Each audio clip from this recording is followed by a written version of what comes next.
저는 오늘 아침에 이제 딱 일어나서 그 새벽에 잠깐 눈 붙이고 쭉 뉴스를 확인을 하는데 생각보다 파격적이고 빠르게 그러니까 마치 이거 약간 아마 이 정도로 반발할 거 예상했을 거예요. 예상을 못하고 이렇게 스타트했을 리가 없습니다. 근데 탈퇴하는 것도 굉장히 빠른 속도로 이루어지고 그러니까 모든 것이 계획 안에서 시나리오대로 지금 움직이고 있다라는 생각이 좀 많이 듭니다. 그렇죠.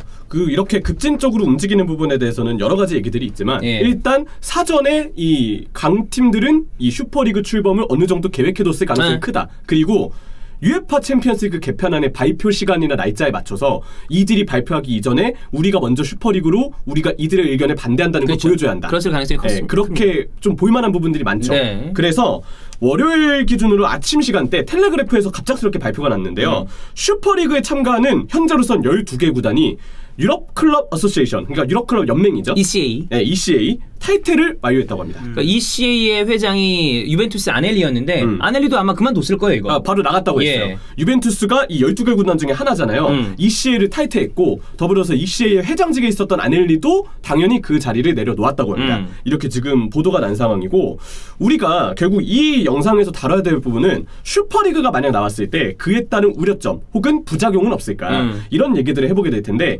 일단 만약 슈퍼리그가 실패했을 때를 우리도 어느 정도는 가정할 필요가 있어요. 만약 실패한다면 과연 그 기준에서 슈퍼리그에 소속되면서 자국리그를 외면하거나 어쩌면 퇴출됐을 수도 있는 강팀들이 부작용을 받지 않겠느냐 이런 우려는 할 필요가 있다고 봅니다. 예. 난 개인적으로 그 가능성 굉장히 희박하다고 봅니다. 왜냐면 이들이 그냥 축구 클럽이 아니라 이거 글로벌 기업들입니다. 이 정도의 어떤 쿠션이랑 여러 가지 생각을 다 하고 갔을 것이며 실패해서 돌아온다고 하더라도 지금 몇몇 오브리그부터 시작할 거다. 이거 그냥 협박이야. 오브리그부터 시작하면 리그 어떻게 돌릴 건데? 이거 불가능한 얘기예요. 저도 종윤이 형 의견에 공감하는 게 이 데일리메일에서 슈퍼리그 소속을 포기 후 다시 국내 리그로 돌아오려면 잉글랜드 기준으로는 내셔널리그인 오브리그부터 시작해야 된다고 합니다. 오브리그는 이 프로리그가 아니에요. 세미 프로리그 정도로 볼 수가 있거든요. 그렇죠. 그래서 여기서부터 출발을 해야 된다고 데일리메일은 보도를 했는데 솔직히 만약에 슈퍼리그가 실패해서 맨유, 리버풀, 아스날 같은 팀들이 다시 이 잉글랜드로 돌아와야 한다. 그러면 잉글랜드 뭐 리그 EFL이나 아니면 프리미어리그 입장에서도 돈이 되는 강팀들이 다시 들어온다는데 이 팀들을 오브리그에서부터 시작하게끔 내버려두진 않을 거예요. 그거는 이제 불가능한 얘기라고 보고요. 현실적으로 다시 바로 즉시 불러들일 공산이 클 거라고 보이고요. 일단 크게 봤을 때 부작용으로 이야기를 한다면 저희가 지속적으로 언급하고 있는 빈익빈 부익부 그리고 자국리그의 경쟁력 하락 이게 가장 큰 흐름입니다. 그렇죠. 거기서 도대체 어떤 구체적인 우려점을 찾을 수 있는가 이게 중요한데요. 일단 슈퍼리그의 계획에서 배제된 팀들은 어떻게 해야 할지 이 부분에 고민이 먼저 따라옵니다. 일단 당장 그 팀들은 수익이 어마어마하게 감소를 할 겁니다. 여기에는 프리미어리그 기준으로 최근에 정말 탄탄대로의 길을 걸었던 레스터시티나 아니면 앞으로의 여정을 준비하고 있는 새 경기장 건설 중인 에버튼 이런 팀들도 해당이 될 텐데요. 일단 자국리그, 국내 리그 내 강팀들이 사라집니다. 그래서 상대적으로 인기가 적은 팀들은 수익 손실이 불가피할 수밖에 없는데 기존 리그 팀들의 수익이 감소되죠. 그러면 당연히 기존 리그의 모든 팀들의 재정이 악화될 수밖에 없고 그러면 이 팀들이 보유하고 있는 에이스급 선수들을 슈퍼리그 팀들에게 그냥 판매할 수밖에 없습니다. 그렇게 될 가능성이 있죠. 왜냐하면 재정이 지금 너무 불확실하기 때문에 야 우리도 살아야지. 그러면 가장 먼저 생각하는 게 선수를 슈퍼리그에 파는 것밖에 안 돼요. 일단 슈퍼리그에 결국 에이스들을 공급하게 되면 결국 기존에 남아있는 국내 리그 그리고 국내 리그의 팀들은 사실상 슈퍼리그의 선수 공급원으로 전락할 가능성이 커지게 됩니다. 셀링 클럽이 있다는 얘기죠. 일단 이건 시나리오입니다. 이렇게 될 가능성이 있다는 거지. 왜냐하면 이적 시장이 제가 봤을 때 이거는 대대적으로 개편될 가능성이 큰데 그 생각도 나는 들어요. 우리가 미국 스포츠에서 이적료를 주고 선수가 왔다 갔다 하는 것보다 익숙한 거는 트레이드와 FA 이적입니다. 슈퍼리그 내에서 2대2 트레이드 이런 형태가 되게 많아질 가능성도 있어요. 그렇죠. 아니면 뭐 여러 가지 다른 보완적인 제도가 나올 수도 있는 것이고 아넬리 회장이 예전에 ECA 회장에 있었을 때 잠깐 인터뷰를 한 게 있었는데 같은 대회에 나가는 팀들끼리는 이적하지 말자 이렇게 의견 한번 개진한 적도 있거든요. 뭐 그런 것처럼 이적 시장의 판도는 지금으로서는 예측이 불가능하다. 그러나 아까 방금 얘기했던 것처럼 기존의 나머지 자국리그, 슈퍼리그에 참여하지 못하는 팀들이 선수를 어쩔 수 없이 슈퍼리그에 참여하는 팀들에게 팔 수밖에 없는 셀링할 수밖에 없는 상황이 벌어질 수도 있다. 네, 첫 번째는 재정적인 이유 때문에. 예. 두 번째는 솔직히 선수 입장에서도 슈퍼리그의 욕심이 안 나게. 당연히 나죠. 당연히 나죠. 그렇게 되면 선수가 이적을 희망할 시에 어쩔 수 없이 보내줘야 되는 것도 어렵죠. 이유가 되죠.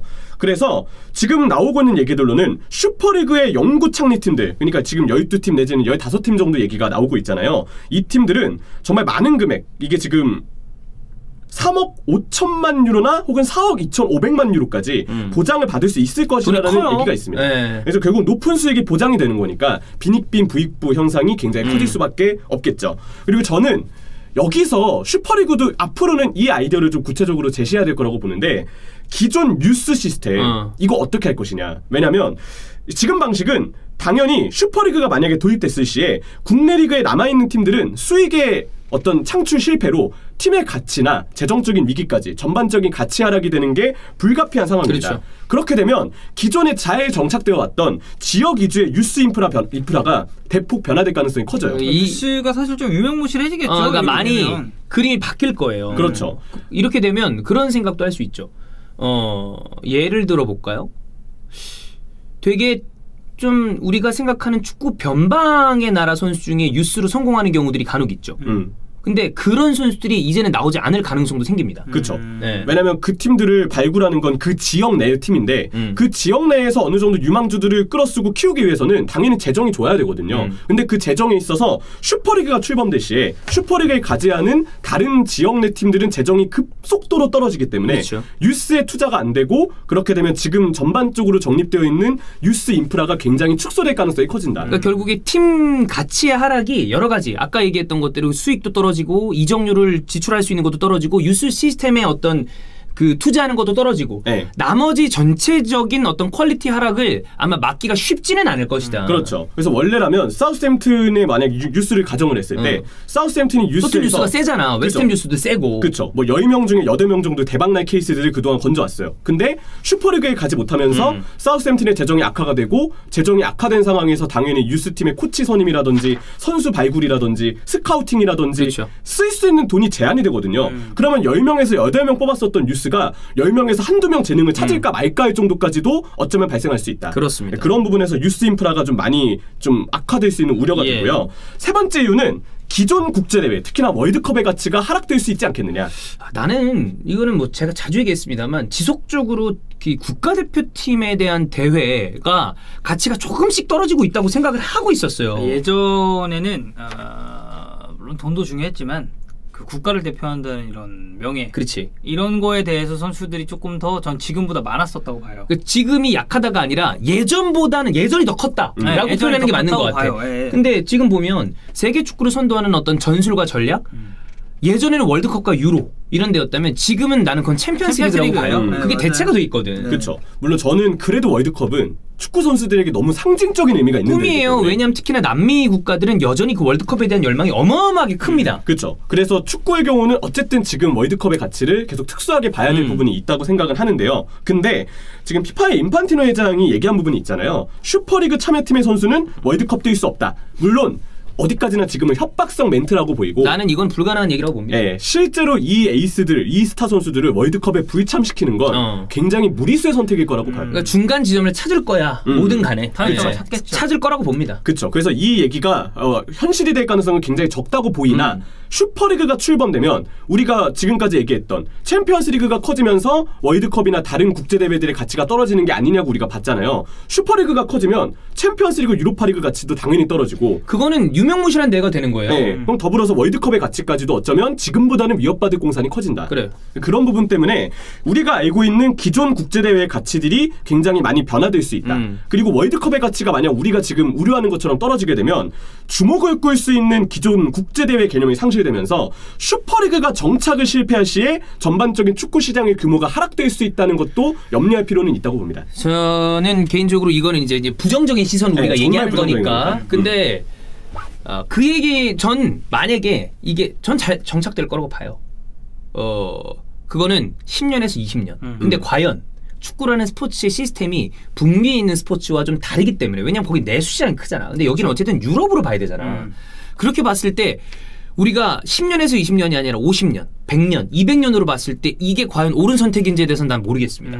네, 그 부분으로 본다면 이런 지금에 벌어지고 있는 어마어마하게 큰 수익을 놓고 봤을 때 얘네들이 해야죠. 그렇죠. 근데 길게 본다면 축구라는 스포츠의 근간이 미국의 스포츠랑은 약간 이 개념이 다르기 때문에 특히나 그 현지 팬들은 아마 받아들이는 게 우리랑 다를 거야. 막말로 가볍게 얘기해서 우리는 슈퍼리그 하죠? 대박이야.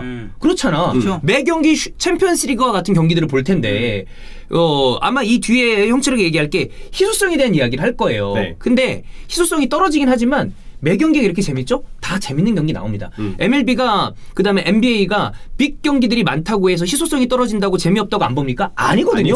봐요. 근데 스포츠라는 어떤 그리고 아까도 얘기했던 것처럼 이 폐쇄적인 프랜차이즈의 형태가 아니었던 축구라는 스포츠의 특성을 생각한다면 길게 봤을 때 이것이 맞는 방향인지 잘 모르겠어요. 네. 그래서 계속 우리가 우려점을 다루는 것도 결국 그런 부분에서 생각할 여지가 있기 때문에 그렇죠. 계속 좀 다루는 거라고 볼 수 있는데. 그래서 난 그런 생각이 들어요. 슈퍼리그가 MLB가 되는 거야. 그리고 KBO, 뭐 일본 야구, 그다음에 홍콩 야구 막 각 리그가 있잖아. 그런 데가 각국의 자국 리그가 되는 거지. 어떤 느낌인지 알겠네. 그러니까 모든 전 세계 야구 선수들의 꿈은 어디죠? MLB죠. MLB잖아. 그렇게 되는 거지. 이제 나는 맨유, 나는 뭐 아스날. 아스날 좀 그렇네. 난 뭐 레알. 왜 아스날 왜? 그래. 아프리카에 또 아스날 팬 많잖아. 그래. 뭐 나는 바이언, 뭐 나는 뭐 레알 마드리드, 나는 뭐 유벤투스 이런 게 아니라 슈퍼리그. 그리고 슈퍼리그에 참가하는 클럽에 가고 싶어. 그 유럽의 자국 리그 선수들도 나는 슈퍼리그가 되는 게 아닌가. 나는 프리미어 리거가 되고 싶어가 아니라 난 슈퍼리거가 되고 싶다. 이게 좀 그런 거죠. 그러니까 이게 야구 선수들도 보면 나는 뉴욕 양키스에 가고 싶어. 이런 사람들도 있겠지만 이거 뭐 꿈이 뭐예요? 그러면 나중에 MLB에서 뛰어보는 거예요. 메이저 리거입니다. 메이저 이런 리그에서 얘기. 뛰는 거예요. 이런 것처럼 슈퍼리거가 되고 싶다라는 얘기죠. 우리나라에 있는 선수들은 프리미어 리거가 되고 싶다는 얘기를 하잖아. 그렇지. 근데 이제는 유럽 자국에서 나는 어디 클럽이 아니라 난 슈퍼리거가 되고 싶다라는 얘기를 할지도 모른다. 형태가 변화되고 있으니. 꿈이 달라질 수 있죠. 어쨌든 우려점에 대해서 우리가 다루고 있는 중이었는데 역시나 얘기 안 할 수가 없는 건 이 희소성에 대한 문제입니다. 당연히 저도 솔직히 강팀들의 경기가 이어지는 게 희소성 문제가 생각나기보다는 재밌겠다는 생각이 먼저 들어요. 근데 다르게 생각해보면 일단 그리고 다르게 반대하는 입장에서 보면 희소성의 문제를 지적하시는 목소리들도 제법 됩니다. 그래서 가져왔는데요.